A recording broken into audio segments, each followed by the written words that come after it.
અને અમે આદિવાસી સમાજનું હિત કરશું ને તો અમે તમને છોડવાના નથી કાકા. જેને ડરાવવાના હોય ગભરાવાના તો ગભરાવજો. આ આદિવાસી બિરસા મુંડાનું લોહી છે. કોઈથી ડરતું નથી અને કોઈથી ગભરાતું. જેને સમજવું હોય તે સમજી લે. પ્રભુભાઈ ટોકિયા એકલા નથી. અહીંયા મંચ પર વિરાજમાન તમામ આગેવાનો પ્રભુભાઈની સાથે અને આદિવાસી સમાજની સાથે છે. અમને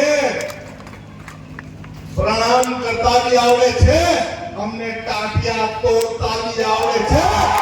અને અહીંના કંપની વાળા બહારથી આવેલા હોય ને એ વિચાર છે અહીંયા કોઈ નથી ભાઈ. તમારો બાપ અહીંયા બેઠો છે અને આદિવાસી સમાજ અહીંયા બેઠો છે. તમે જો અમારા લોકોને નોકરી નથી આપવાના ને તો તમારી કંપનીઓને બી તમારા ગામમાં ને તમારા વિસ્તારમાં લઈ જાઓ. અમને તમારી જરૂર નથી. છે જરૂર એવી કંપનીને આપણને? નહીં. અરે અમે તો ધરતીમાંથી એક કણી ડાંગર નાખીને લાખો કણી ઉપજાવવાવાળા છે. તમારી કંપની હોય કે નહીં હોય, અમારી પાસે અમારું જમીન છે, આદિવાસી તત્વો છે, અમે આદિવાસી છે અને ઘણી કંસેલી માથે અમે જીવતા છે. જીવતા છે ને આપણે? જીવતા છે ને? અરે પ્રભુભાઈ બોલાવશે ને તો કલેક્ટર કચેરીના ઓફિસો અમે ઘેરી દેશું. ઘેરશું ને? ઘેરશું ને? અરે કલેક્ટર ને કાકાને ઘેરી ભેગા કરશું ને? અરે આપણે સૌ મોહનભાઈ વેલકરના દીકરા છે. કઈ ભાજપમાં જવાવાળા નથી, નારંગી ગેંગમાં જવાવાળા નથી. અને આપણે લડીને આપણા બિરસા મુંડાજીના વંશ સાબિત કરવાનું છે. 25 વર્ષમાં મરવું હોય ને 20 વર્ષમાં મરવા તૈયાર છે. પણ અમારી સંસ્કૃતિ, અમારી અસ્મિતા અને અમારા લોકો વગર હવે જીવવાના નથી.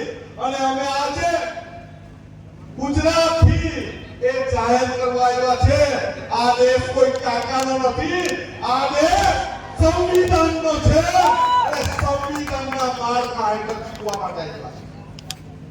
જ્યાં પણ જરૂર પડે, જે ગામમાં જરૂર પડે એ અમને કહેજો. ખાલી અમને આવતા 2 કલાક કે 3 કલાક થશે, અમે તમારી વચ્ચે ઉપસ્થિત થવા માટે તૈયાર છે અને લડવા માટે તૈયાર છે, મરવા માટે તૈયાર છે. પણ આદિવાસી સમાજનું હિત કરવાનું હોય ને એને અમે છોડવાના નથી. છોડવાના છે? છોડવાના છે? એવું નહીં. પ્રભુભાઈને ઉમેશભાઈને બે હાથ ઊંચા કરીને કહો અમે લડવા અને મરવા તૈયાર છે. હાથ ઊંચા કરીને કહો. પ્રભુભાઈ તમારી જોડે અમે બધા છે, ઉમેશભાઈ અમે બધા જ છે. અને અમારું રણસિંહનું ફૂલકું છે જેતરભાઈની સાથે. એ આદિવાસી સમાજની અસ્મિતાનું કોઈ હરણ કરશે ને અમે એનું ચીર હરણ કરીશું.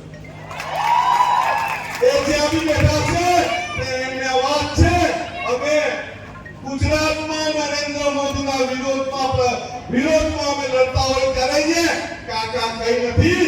કાકાના વિરોધમાં લડવા અને મરવા માટે તૈયાર છે. યુવાનોને હાકલ કરું છું, આપણી જમીન આ વિસ્તારની 73 જમીન 99 વર્ષના પટ્ટે કેટલાક લોભિયા લાલચી દલાલ લઈ લેવાના છે. આપણે આપવાની છે, આપવાની છે, આપવાની છે. અને આપણો સંવિધાનનો જે હક છે એ હકમાં આપણે જીવવાનું છે. આપણે કોની રૂઢી પરંપરાગત જે પણ ગ્રામ સભાઓ છે કરવાની છે. અને આપણા હકને કોઈ જો હડાવવાનું હોય, કોઈ જો એના વિરોધમાં આપણને ગભરાવવું હોય ને પોલીસ વાળા તો કહી દેવાનું કે આનંદભાઈને ચેતરભાઈને સામે તો પડવાનું નહીં, તો તમારે ઓટું કરવું પડે. ને હવે અહીંયા બીજા આનંદભાઈને ચેતરભાઈને મોહનભાઈના વંશજ આવી ગયા. એ પ્રભુભાઈ છે. પ્રભુભાઈની હાથે અમારી આખી સેના છે ને? અને અમે દાદરાનગર હવેલીમાં કેટલાક એવા દલાલો પૈસા છે આપણા સમાજના, એને ઉઠેડી ફેંકવા માટે આપણે અહીંયા આવ્યા છે. અને આ એવું નથી સમજવાનું ખાલી મંચ માટે આવ્યા છે.